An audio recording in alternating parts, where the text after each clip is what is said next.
আফগানিস্তানের উপর পাক হামলার তীব্র নিন্দা করল ভারত।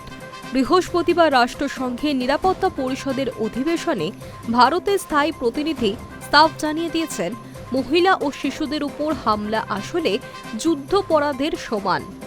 আন্তর্জাতিক আইন লঙ্ঘন করেছে পাকিস্তান। এছাড়াও পাক সীমান্ত আফগানদের জন্য বন্ধ করে দেওয়া নিয়েও উদ্বেগ প্রকাশ করেছে ভারত।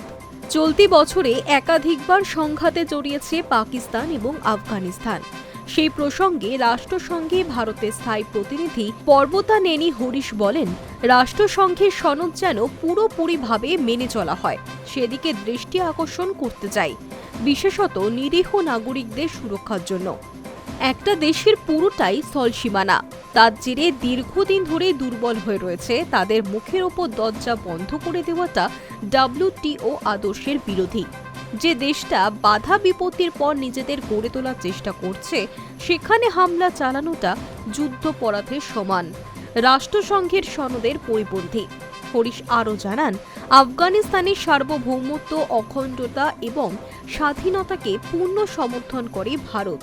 সে দেশের উপর যাবতীয় হামলাকে নয়াদিল্লি ধিক্কার জানাচ্ছে। তবে বিবৃতিতে কোথাও পাকিস্তানের নাম উল্লেখ করেনি ভারতের প্রতিনিধি।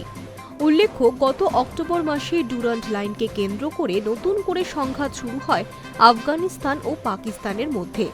সংঘর্ষের জেরে দুই তরফেই ক্ষয়ক্ষতির পরিমাণ প্রচুর। মৃতদের মধ্যে রয়েছেন মহিলা ও শিশুরা। পাক হানায় আফগানিস্তানের 3 উদীয়মান ক্রিকেটারের মৃত্যু হয়েছে। অন্যদিকে অপারেশন সিন্দুরের পর থেকে ভারতের সঙ্গে আফগানিস্তানের সম্পর্কে ব্যাপক উন্নতি হয়েছে। পরপর ভারত সফরে এসেছেন তালিবান বিদেশমন্ত্রী আমির খান মুত্তাকি এবং শিল্প ও বাণিজ্য মন্ত্রী আলহাস নুরুদ্দিন আজিজি। ভূমিকম্পের পর আফগানিস্তানকে বিপুল ত্রাণ পাঠিয়েছে ভারত সরকার। কাবুলে পুরোপুরি সক্রিয় হয়েছে ভারতীয় দূতাবাস। ইতিবাচক সিদ্ধান্ত নেওয়া হয়েছে দ্বিপাক্ষিক বাণিজ্য নিয়েও। এবার নতুন বন্ধুর হয়ে রাষ্ট্রসংঘেও সরব নয়াদিল্লি। High news network.